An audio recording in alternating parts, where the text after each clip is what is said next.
मुल्क के बाकी हिस्सों और मरकज़ के ज़ेर-इंतज़ाम इलाकों या रियासतों के साथ साथ जम्मू कश्मीर यूनियन टेरिटरी के अंदर भी लोकसभा इंतखाबात की तैयारियां उरूज पर हैं। तमाम सियासी जमातें इस वक्त कोशिशों में लगी हैं। सिर्फ एक महीने का वक्त बाकी है, लेकिन उससे पहले गठजोड़ का सिलसिला या फिर सियासी जमातों का इत्तेहाद करना, एक दूसरे के साथ आना या ना आना, ये सारा सिलसिला हम देख रहे हैं। जम्मू कश्मीर के अंदर एक बड़ी डेवलपमेंट आइंदा 24 से 48 घंटों में हो सकती है, और वो ये है कि जहां पर इंडिया इत्तेहाद या फिर गुपकार अलायंस बिखरा पूरी तरीके से लोकसभा इंतखाबात से पहले, वहां पर दीगर कई जमातें जो इंतखाबात में मकामी सियासी या जो इलाकाई जमातें हैं उनको टक्कर देने के लिए या कड़ी टक्कर देने के लिए मैदान में उतरने की तैयारियां कर रही हैं। इतलात के मुताबिक डेमोक्रेटिक प्रोग्रेसिव आज़ाद पार्टी हम ख्याल जमातों के साथ जल्द इत्तेहाद का ऐलान कर सकती है। डेमोक्रेटिक प्रोग्रेसिव आज़ाद पार्टी के चीफ स्पोक्स पर्सन सलमान निज़ामी साहब हमारे साथ हैं। बहुत शुक्रिया वक्त देने के लिए। क्या ये डेवलपमेंट होने जा रही है? ऑफिशियली कंफर्म कीजिएगा कि ये हम ख्याल जो लफ्ज़ है, क्या मतलब है DPAP के लिए इसका? देखिए, गुलाम नबी आज़ाद साहब, जैसे आपको मालूम है, जिस तरीके से हमारे दौरे जम्मू कश्मीर में हो रहे हैं, लोगों का बहुत अच्छा रिस्पांस है, क्योंकि आज़ाद साहब की एक्सेप्टेंस जम्मू में भी है और कश्मीर में भी है।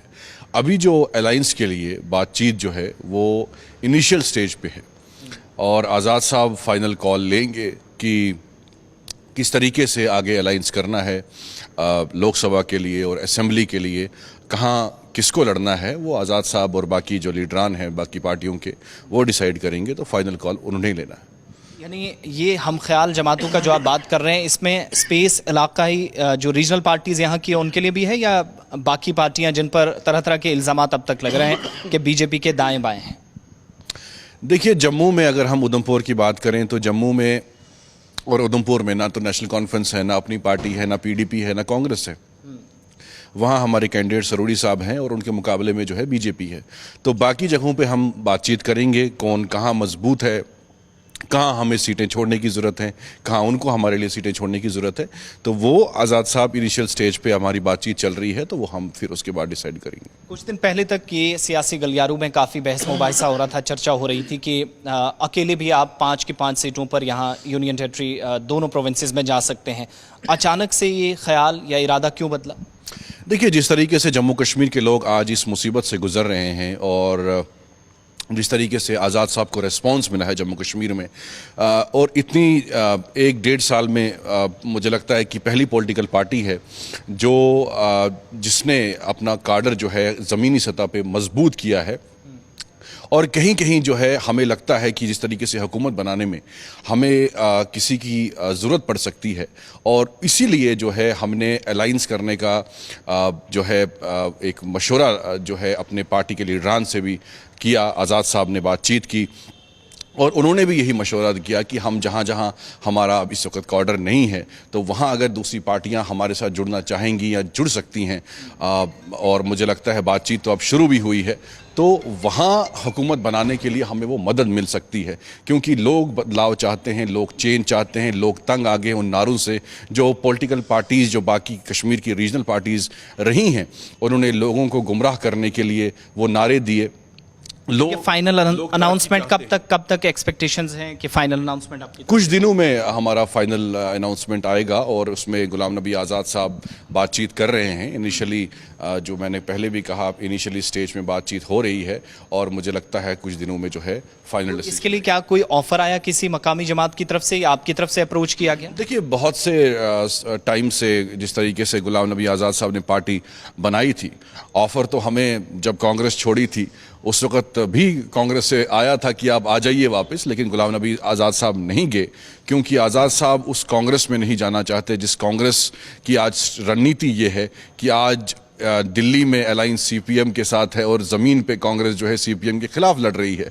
तो इसलिए यहाँ भी जम्मू कश्मीर में आपने देखा, कल तक NC और PDP जो है एक हो गए थे, और आज जो है सीट की लड़ाई लड़ रही हैं। तो इसलिए पहले दिन से आज़ाद साहब को बहुत सी पार्टीज़ अप्रोच कर रही थी कि हम आपके साथ जुड़ना चाहते हैं, जो आपका एजेंडा है कि डेवलपमेंट और अमन। क्योंकि आज़ाद साहब का नारा यही है कि हमने हिंदू, मुस्लिम, सिख, ईसाई सबको साथ में लेके चलना है, जम्मू के लोगों को भी साथ लेना है और कश्मीर के लोगों को भी। हम तो चाहते हैं कि लद्दाख के लोग भी हमारे साथ जो हैं जुड़े। तो जम्मू कश्मीर एक था पहले, तो वही जम्मू कश्मीर हमने बनाना है ताकि इसमें हिंदू हो, मुसलमान हो, सिख हो, ईसाई हो, सब मोहब्बत से रहें, अमन से रहें और तरक्की हो, रोजगार मिले। ये जो इत्तेहाद वाली बात आप कर रहे हैं, अगर रीजनल पार्टीज के लिए कोई स्पेस आप क्रिएट नहीं करते हैं तो फिर वो जो तासुर दिया जाता है कि दिल्ली के इशारों पर काम होता है और वोट काटने की सियासत होगी, वो तासुर तो बहुत हद तक दुरुस्त हुआ। आज अगर अनंतनाग की बात करें, वहां पीडीपी और एनसी लड़ रही है तो वोट वही काट रहे हैं ना, हम तो नहीं काट रहे। अब यहाँ आप उधमपुर की सीट पे मुझे बताइए, नेशनल कॉन्फ्रेंस का कौन चेहरा है, पीडीपी का कौन सा चेहरा है, कांग्रेस का कौन सा चेहरा है? अगर वहाँ कोई उठाएंगे तो वो हमारा ही वोट काटेंगे। तो इसलिए जहाँ जहाँ हम मजबूत हैं, आज मुझे बताइए आप कि उधमपुर सीट पे जितेंद्र सिंह के खिलाफ कौन है? आज हम तो बेबाकी से कह रहे हैं कि हमारा मुकाबला बीजेपी के साथ है। वहाँ तो एनसी और पीडीपी और कांग्रेस जो है मिलके हमारा वोट काटने की कोशिश कर रहे हैं। इसलिए हमने सभी लाइक माइंडेड पार्टीज को दावत दी कि भाई अगर आप जुड़ना चाहते हैं तो आप वेलकम है, क्योंकि हमें जम्मू कश्मीर में तब्दीली लानी है। लाइक माइंड पार्टीज में अगर नेशनल कॉन्फ्रेंस, एनसी, कांग्रेस आ जाती है, देखिए अगर उनको पावर की लालच छोड़ दें, वो अगर जम्मू कश्मीर का जो उन्होंने नारा दिया था पहले जब गुपकार अलायंस बना था, उस वक्त भी हमने ये कहा था कि भाई ये अलायंस जो है ये सिर्फ पर्सनल मफाद की वजह से बना है, कि आज वो साबित भी हुआ। उन्होंने आज पीडीपी को धोखा दे दिया, सजाद लोन साहब जुड़े थे उनको भी धोखा दे दिया, तो फिर ये कहा कि हम बीजेपी के साथ अलायंस करने में हमें कोई दिक्कत नहीं है, जो फारूक अब्दुल्ला साहब ने कहा। आज उमर अब्दुल्ला साहब कहते हैं कि मैं भारत जोड़ो यात्रा में नहीं जाऊंगा।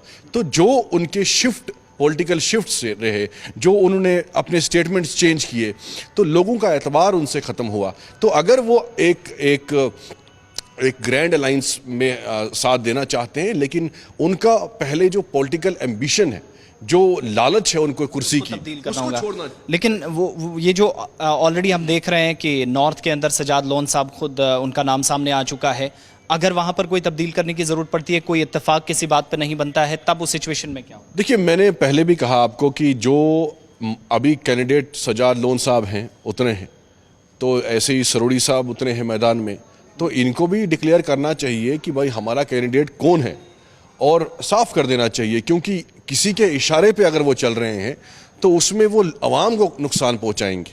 अगर उनका जम्मू कश्मीर को बचाना एक नारा जो पहले दिया था उन्होंने, जो जिस पे वो खुद खड़े नहीं हुए, तो अगर जम्मू कश्मीर को बचाना है तो आपको पॉलिटिकल सेक्रीफाइसेस करने पड़ेंगे। ये नेशनल कॉन्फ्रेंस का एटीट्यूड मुझे पसंद नहीं आया, हमारी तंजीम को पसंद नहीं आया, कि अगर आपने कहा कि हमें जम्मू कश्मीर को बचाना है, फिर आज आप कुर्सी के लिए क्यों लड़ रहे हैं?